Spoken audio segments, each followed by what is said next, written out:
বন্ধুরা দেখো আমি আজকে সুন্দর একটা রেসিপি তোমাদের সাথে শেয়ার করছি, তাও আবার ডাল, মুসুর ডালের রেসিপি। দেখো আমি কিভাবে রেসিপিটা করছি, মুসুর ডালটা কিভাবে রান্না করছি, তো সেটা তোমাদের সঙ্গে শেয়ার করছি। এইভাবে তোমরা যদি একবার যদি বানিয়ে খাও তো বারবার তোমাদের খেতে ইচ্ছে করবে। তো দেখো আমি কিন্তু ভালো করে মুসুর ডালটাকে ধুয়ে নিয়েছি, ধুয়ে নিয়ে তারপরে জলটাকে ভালো করে, জলটা ফুটছিল, তারপরে কিন্তু আমি ডালটা ধুয়ে দিয়ে দিয়েছি। তো এবার আমার ডালটা হলো সেদ্ধ করার পালা।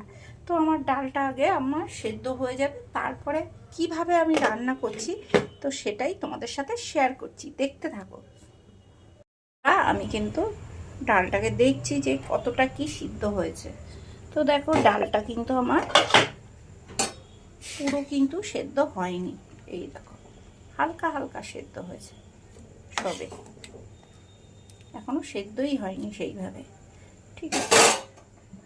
তো এবার আমি মানে কি দিয়ে করব তো সেটাই আমি তোমাদের সাথে শেয়ার করছি। তো দেখো আমি কিন্তু মুসুর ডালটা আজকে অন্যরকম নিয়মে বলছিলাম। তো দেখো এই যে আলুটা, আলু ভাজার মতো আলুগুলোকে এরকমভাবে কেটেছি, আর পেঁয়াজগুলো তো দেখতেই পাচ্ছ কীরকম সাইজ। এটা কিন্তু বড় দুটো পেঁয়াজ নিয়েছিলাম, দুটো বড় বড় পেঁয়াজ এইরকমভাবে কেটে নিয়েছি। এই যে এইভাবে কি কুচিয়ে কেটে নিয়েছি, একটু বড় বড় কুচি কুচি করে কেটেছি। এইবার কিন্তু আমি এটার মধ্যে দিয়ে দিচ্ছি, মুসুর ডালের মধ্যে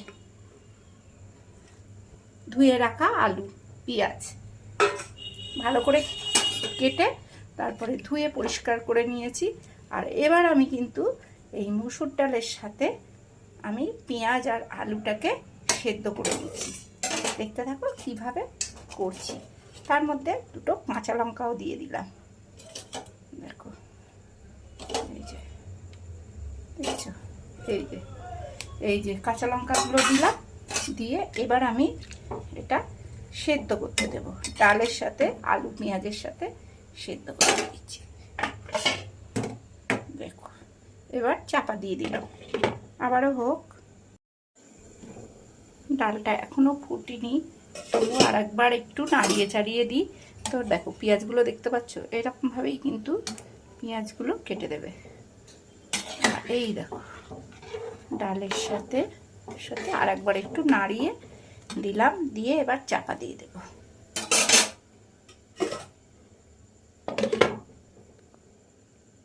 বন্ধুরা আমার কিন্তু ডালটা কিন্তু সেদ্ধ হয়ে গেছে, দেখো পেঁয়াজ তারপরে আলু পুরো সেদ্ধ হয়ে গেছে।